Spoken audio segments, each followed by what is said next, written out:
Reporte 100. Es jueves, espacio del Colegio de Sonora, y esta mañana nos acompaña la doctora Rosana Méndez Barrón. Es doctora en Ciencias Sociales por el Colegio de Sonora.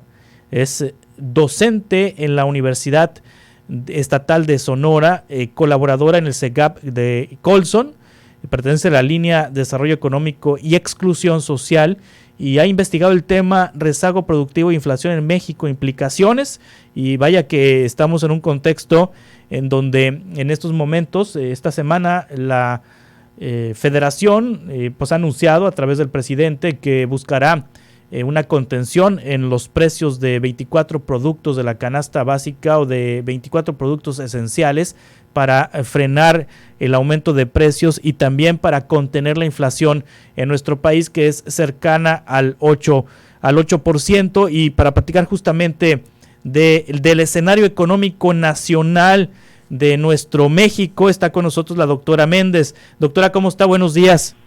Buenos días, Juan Carlos. Gracias por el espacio. Para poner en contexto a la audiencia, ¿qué es la inflación? Bueno, la inflación es un fenómeno económico que básicamente consiste en el incremento sistemático de los precios de los productos, ¿no? Sí. Y es obviamente por las razones que todos sabemos, los precios es nuestra referencia de sacrificio o de pérdida de ingreso que tenemos que enfrentar para cubrir nuestras necesidades. Entonces, si estos tienen un alza, pues eso afecta significativamente nuestra capacidad de solventarlas, ¿no? Sí, la inflación en México es cercana al 8%, y es una inflación alta, es una inflación normal, es una inflación baja. Yo recuerdo en mi niñez que ese era el tema en los 80s, en los 90, el tema de la inflación que estaba por arriba del 100%, 120, 130, 140% de inflación en el sexenio de Miguel de la Madrid. ¿Es comparable la circunstancia de este México, de la economía mexicana actual, con la economía que vivía México con Miguel de la Madrid? No, obviamente estamos hablando de circunstancias diferentes. Nadie quita que el alza que estamos experimentando desde 2019 hasta la fecha no es significativa. De hecho, pues se acaba justamente el día de ayer, leía que estos incrementos eran los más altos que hemos enfrentado en los últimos 20 años, justamente la diferencia de lo que estás hablando. Pero sí hay que recordar un poco que en ese periodo, más o menos en los 80, el sexenio de Miguel de la Madrid, como tú dices, era una situación bastante atípica, ¿no? Estábamos enfrentando una crisis, yo creo que la más fuerte que hemos enfrentado, y una antesala a cambios en materia de política muy significativos, que esa situación fue la que llevó. Yo diría que no estamos en una circunstancia similar, sin quitarle el posible efecto negativo que puede resentirse. Sí, ¿hay un escenario negativo en la economía de nuestro país en este momento, doctora? Sí lo hay, por supuesto.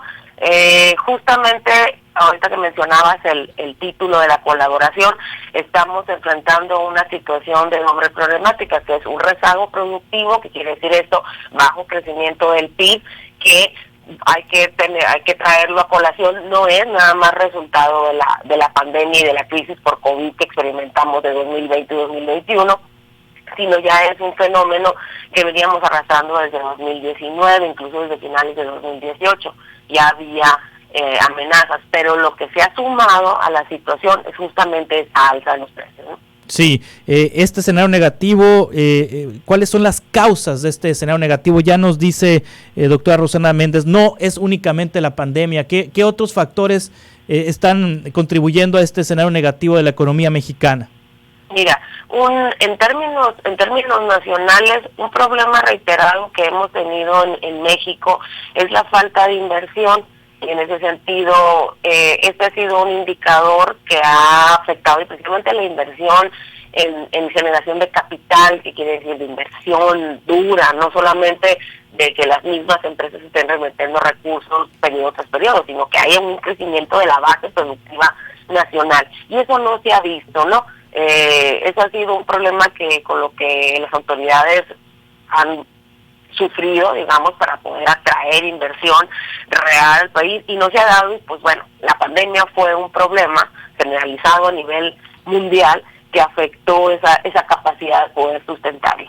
También hay que tener en cuenta factores externos, como la misma pandemia y la actual crisis por el conflicto bélico que se está viviendo en Rusia, Ucrania, que hay que aceptarlo, pues estamos en una economía abierta, todas las economías están relacionadas entre sí, las grandes potencias están muy distraídas en términos de esa disputa que tiene que ver, y los mercados energéticos principalmente, un mercado que para nosotros sigue siendo muy importante, petróleo, gas, está siendo muy golpeado por ese fenómeno, ¿no? Y bueno, algo que no se tiene que mencionar, no por crítica política simplemente, pero las acciones de política económica que se han hecho recientemente en México, como la famosa ley esta de outsourcing, los cambios en la reforma energética, la famosa ley Bartlett que no pasó recientemente,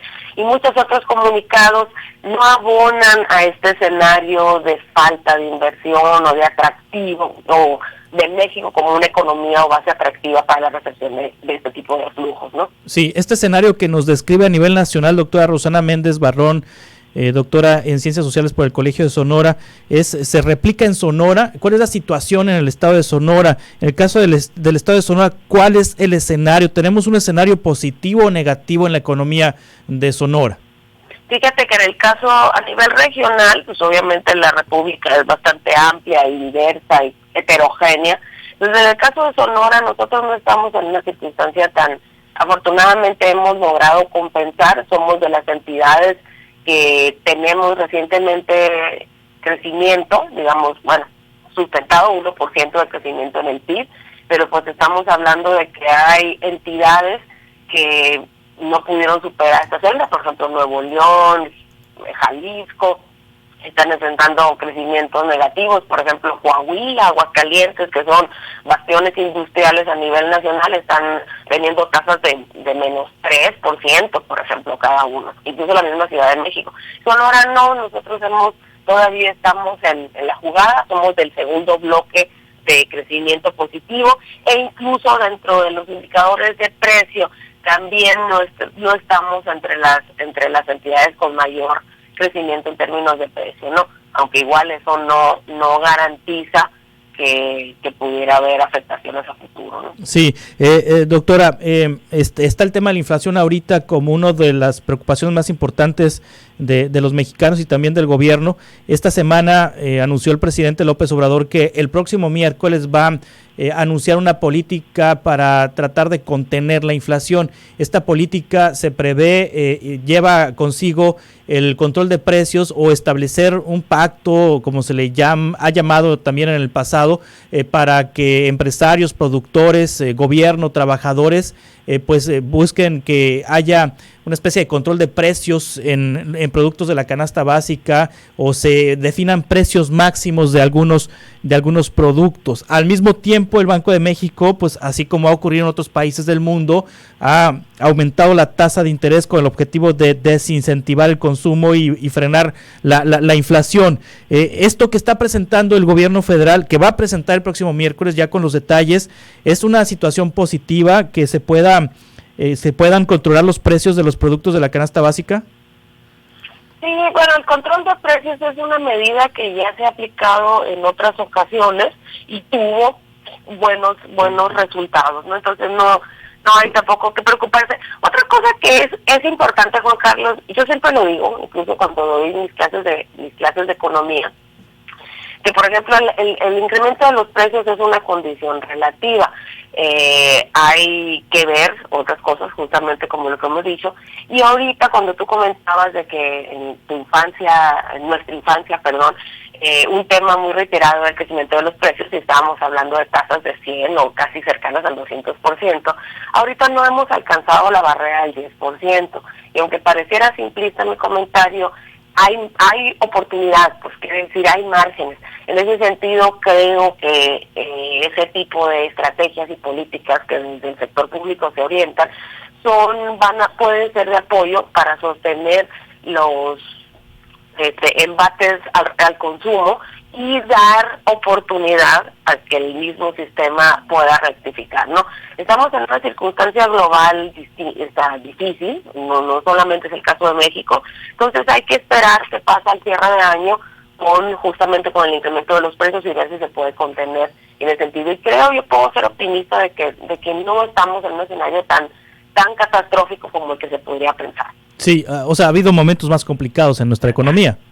Sí, por supuesto. Digo, no es un consuelo. Sí. Obviamente hay que estar alerta y ver las posibilidades de corregirlo, pero creo que todavía podemos hacerlo. Algo muy importante que hay que matizar, y bueno, ni modo, no hemos terminado de regresar después del cierre de actividades por la pandemia, entonces hay buenas expectativas, aunque por ahí hay rumores de que todavía hay cosas pendientes. Bueno, la vacunación, ya las empresas están volviendo prácticamente al 100% algunas, otras ya están en más proceso, la cuestión escolar ya va a reiniciar de lleno el siguiente ciclo. Entonces esas son expectativas que pueden dar movilidad a lo que al estancamiento que estamos viendo, y que se pueda revertir un poco ese escenario desfavorable que se teme, ¿no? Estanflación, ¿qué es la estanflación? ¿Y estamos en esto, en estanflación ahorita?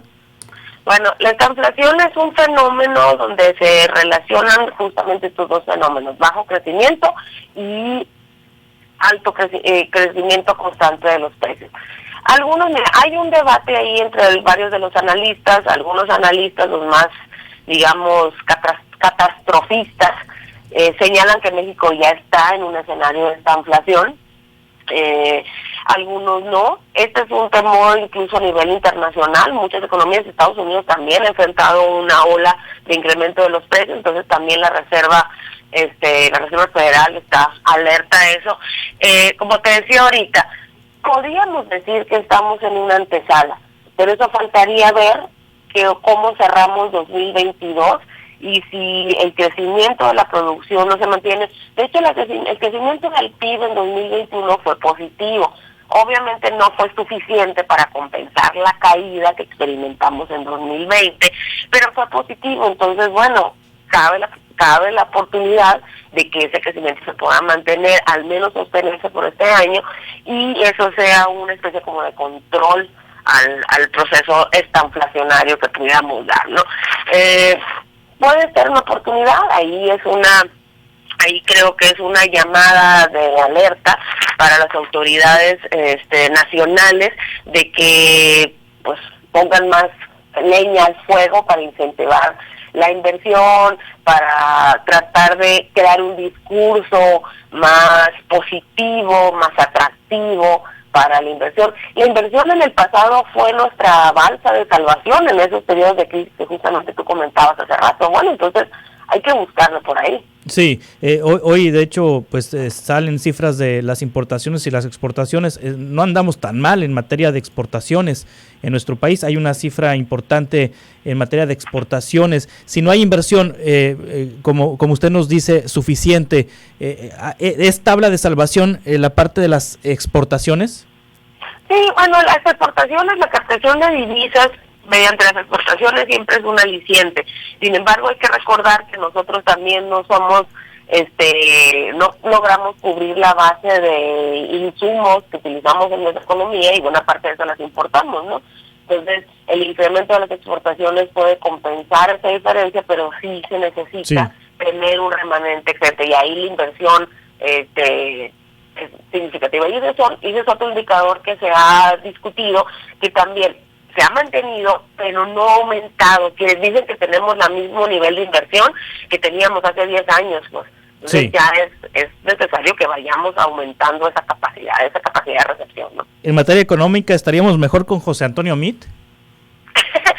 No sabría decirlo, la verdad. Creo, y es algo que también tenemos que recalcarlo, algo que nos ha permitido que las circunstancias no sean tan catastrofistas como pudieran serlo, es que nuestra economía ya ha estado hasta cierto punto blindada en muchos aspectos. Por ejemplo, el que el Banco de México tenga una independencia, tenga una capacidad de control sobre las variables monetarias, eso permite que se puedan ver. Eso no sucedía en los 80, ¿eh? Claro. Entonces, eso era lo que provocaba que tuviéramos respuestas tan abruptas y tan deslocadas sobre las reacciones a nivel internacional. Y creo que esas cuestiones no hayan cambiado hasta la fecha es lo que ha permitido que no estemos enfrentando circunstancias tan desfavorables. En términos generales, ¿usted califica que el manejo de la economía por parte del presidente López Obrador ha sido cómo?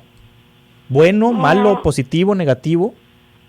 Pues bueno, creo que no ha sido tan positivo como debería serlo, y creo que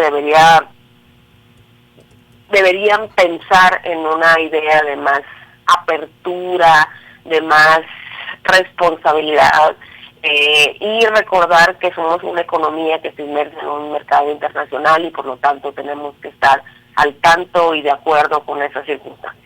Muy bien. Yo creo que las autoridades nacionales se han concentrado mucho en el discurso interno, que obviamente es importante también, pero no hay que olvidar que el discurso externo también afecta. Y ese creo que ha sido algo. Siento que los inversionistas están preocupados por la forma como se maneja el país y eso crea mucha incertidumbre y la incertidumbre no es buena para atraer inversión. Doctora Rosana Méndez Barrón, doctora en Ciencias Sociales por el Colegio de Sonora, muchas gracias por tomar esta llamada. Estamos en contacto, si le parece, para futuras conversaciones. Excelente, Juan Carlos. Gracias a ti. Hasta pronto. Es investigadora en el Colegio de Sonora, en el espacio del Colegio de Sonora todos los jueves. Reporte 100.